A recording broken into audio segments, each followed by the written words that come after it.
Hey folks, Saturday, October 25th. Sure is a nice day out here. It's beautiful out. So let's talk about the OGGO report. So I always forget what OGGO stands for, commonly referred to as OGGO, but is the Standing Committee on Government Operations and Estimates. Fun name. So there were 3 witnesses called by this report. It was about an hour and a half. One was the Minister Lightbound. Another one was Professor Ian Lee, and then Professor Marvin Ryder.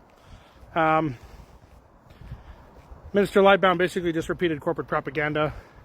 Apparently the 3 meetings we had with him have no effect on his intentions, which signals to me that, because he used to be a strong supporter of delivering community power when he was just a minister, but now that he's a cabinet minister, it signals to me that he is doing what Carney wants him to do. He even basically started telling bald-faced lies, where he started making up that we were probably losing more than $10 million without having any facts in that per day. And Ian Lee, well, Ian Lee does what Ian Lee does. Ian Lee is like he's prophesizing the return of Christ. Every time his date turns out wrong, he just pushes it back, right? Like his 2016 report at the Blue Ribbon panel said that mail would be 100% gone by 2025. He was off by 2 billion pieces a year. So now he's just saying 2030 or 2035, it will all be gone. So again, he's predicting the rapture, and it's just not going to happen. Marvin Ryder, who's also a professor, Ian Lee. Ian Lee disclosed that he was not donating to any party and who he worked for and his history, except he neglected to mention that he was an executive for Canada Post for a time. So leave that where it is. Marvin Ryder seems to think that we shouldn't lose 15 to 20,000 jobs. We should only lose 10,000 jobs. Quite the fellow, this guy. He gave us all sorts of suggestions, which are funny because they line up with the offer that we made to Canada Post. Like he said that letter carriers are going to have to work on the weekend. Shocker. Then we have to deliver parcels on the weekend. Shocker. So, just so everybody's clear, one more time, there are methods in the collective agreement that already exist for the delivery of parcels, and if they don't like aspects of it, they should be negotiating that deal.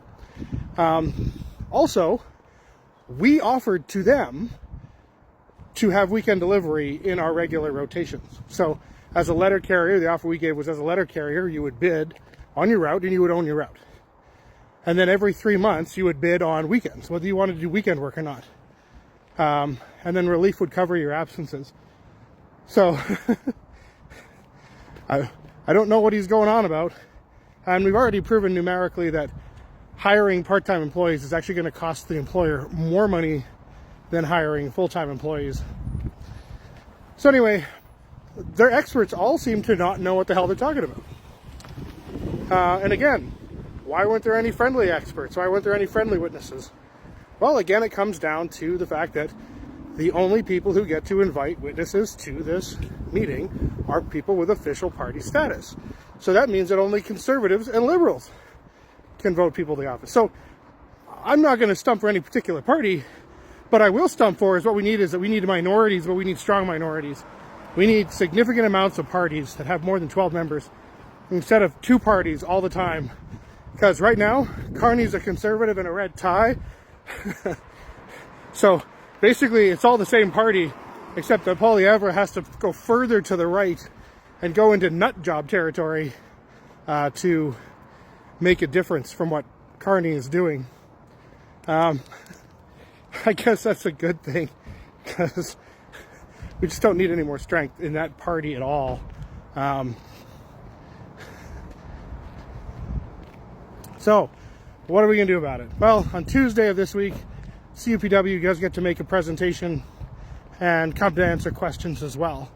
But, you know, if the questions are as lightweight as they asked in this meeting, I'm not sure what's going to get done, because the people who provide the questions are the ones who control the direction of the meeting, unless you want to go completely off topic. But they did that a couple of times, and the minister stopped them because they only have 5 minutes to ask questions and get answers.